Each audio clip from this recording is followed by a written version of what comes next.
Baik, di sini saya akan menjelaskan apa itu MIMD. MIMD adalah jenis arsitektur komputasi paralel di mana terdapat beberapa unit prosesan yang secara bersamaan dapat menjalankan instruksi yang berbeda-beda, masing-masing bekerja pada kumpulan data yang berbeda pula. Dalam sistem ini, setiap prosesor bersifat mandiri dan otonom. Mereka tidak harus melakukan hal yang sama pada saat yang bersamaan, melainkan bisa mengerjakan bagian tugas yang berbeda dan saling berkoordinasi untuk menyelesaikan satu masalah besar. Arti kepanjangan dari MIMD. Mari kita uraikan makna setiap huruf. M sama dengan multiplane, yang artinya banyak. Di sini menunjukkan banyak jumlah aliran instruksi maupun aliran data yang diproses. I sama dengan instruction atau instruksi atau perintah. Artinya ada banyak jenis perintah yang dijalankan secara bersamaan. Setiap prosesor bisa memiliki program dan urutan perintah yang berbeda-beda. Dan M sama seperti di atas, yaitu M multiplane. Multiplane itu banyak, menegaskan bahwa banyak jumlah aliran data yang diproses juga beragam.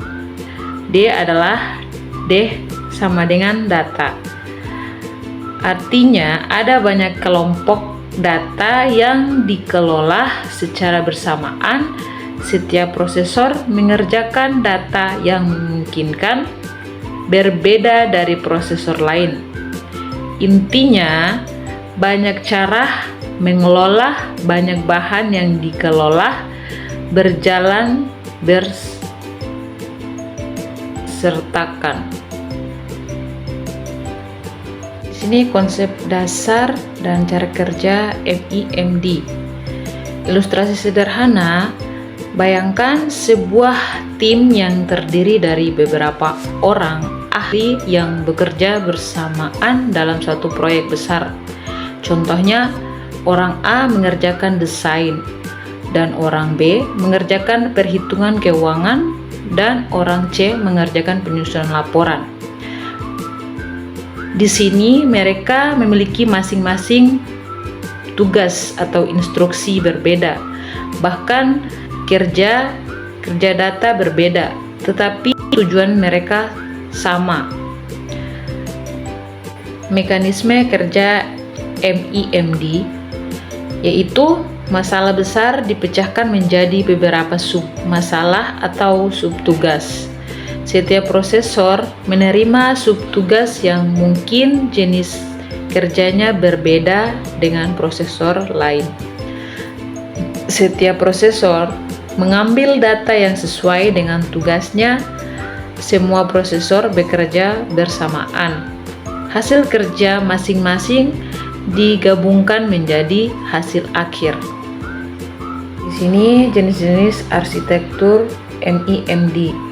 Berdasarkan cara akses memorinya, MIMD dibagi menjadi dua jenis utama. Yang pertama, MIMD memori bersama atau shared memory.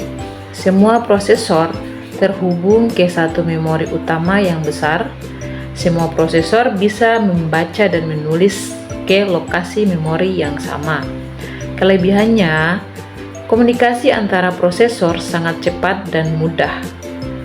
Contohnya, komputer multiprosesor dalam satu kontak atau SMP, symmetric multiprosesor.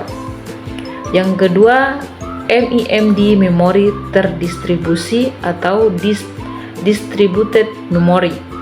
Setiap prosesor memiliki memori pribadinya sendiri-sendiri. Data tidak dibagi secara fisik, komunikasi dilakukan lewat jaringan atau saluran penghubung khusus. Kelebihannya mudah dikembangkan atau bisa menambah ribuan prosesor. Contohnya, kumpulan komputer atau server yang disatukan menjadi klaster. Ada beberapa karakteristik utama MEMD. Poin pertama, otonomi prosesor. Setiap unit prosesor mengendalikan jalannya prosesornya sendiri. Poin kedua,